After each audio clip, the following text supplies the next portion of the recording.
It is May the 13th, 2021. I'm Andy, and this is the Minorcan Mullet Report from the Golden Ray Rec site in the St.simons Sound. We're over in Brunswick today, over at the port, and we took a look over at the dry dock section that we believe is going to receive section number 3 when the cut is complete. And we could see a little bit of activity going on.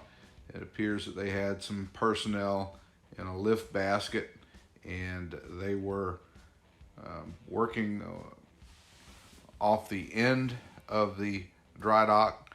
And another thing we're noticing that's a little different here on the dry dock is they've got the claw is being stored on the dry dock. We're not sure if it's going to be utilized out there at the time that they go out to get section 3, but just interesting placement of that device on the dry dock system.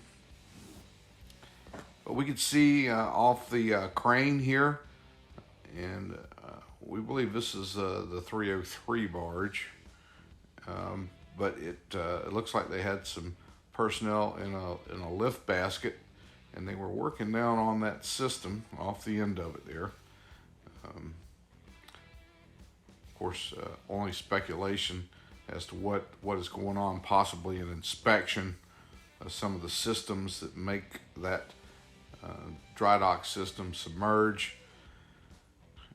We've never seen a dry dock in operation, but thought it was noteworthy.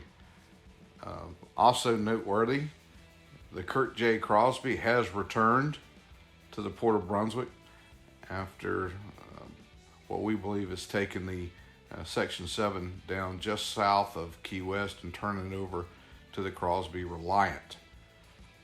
Now, from this vantage point, we kind of spun the drone around and took a look, and we did this mainly to show some of our newer viewers who may not really understand where the Golden Ray Rec site is.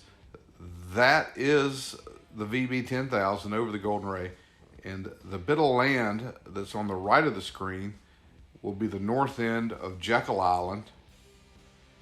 And when we come back towards the north side, we will see the south end of St.simons Island with the St.simons lighthouse just visible there as a white speck.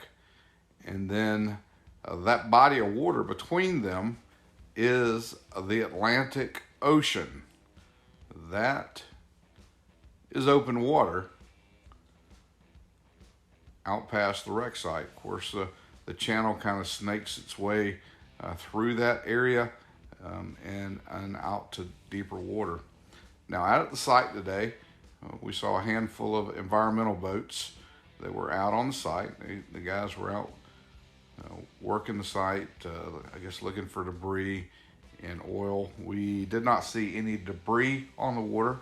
Still noticing that sheen, as it's just prevalent.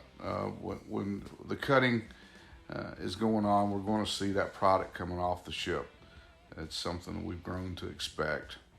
But here we see the cutting.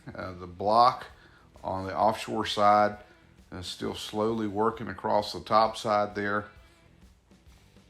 And the cutting seems to be a little slower.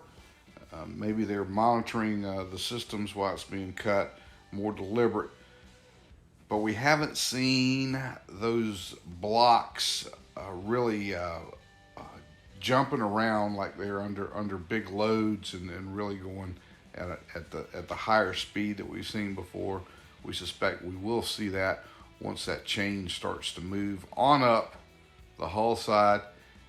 We think that they will probably speed up the cutting operation, but right now they're just kind of creeping through it. And of course, this is the 7th day of the cut. They started last Thursday evening cutting on this section number 3. So we've been a week, and it looks like pretty good progress has been made. But we are ready to see those angles start to change Now here we can see the chain really starting to creep up the side here, and it's heading in the right direction. Now a shot we got from the offshore side here. This is the cutting block, and we're kind of looking right through the sheaves that make up the cutting block, and thought that was a pretty good little shot of that cutting system, and wanted to share that with you. All in all, a pretty quiet day out at the site. And on our way back in, we caught the Skipper T heading out to the site to make a sonar survey there. Well, hey, that's about it for the report for today.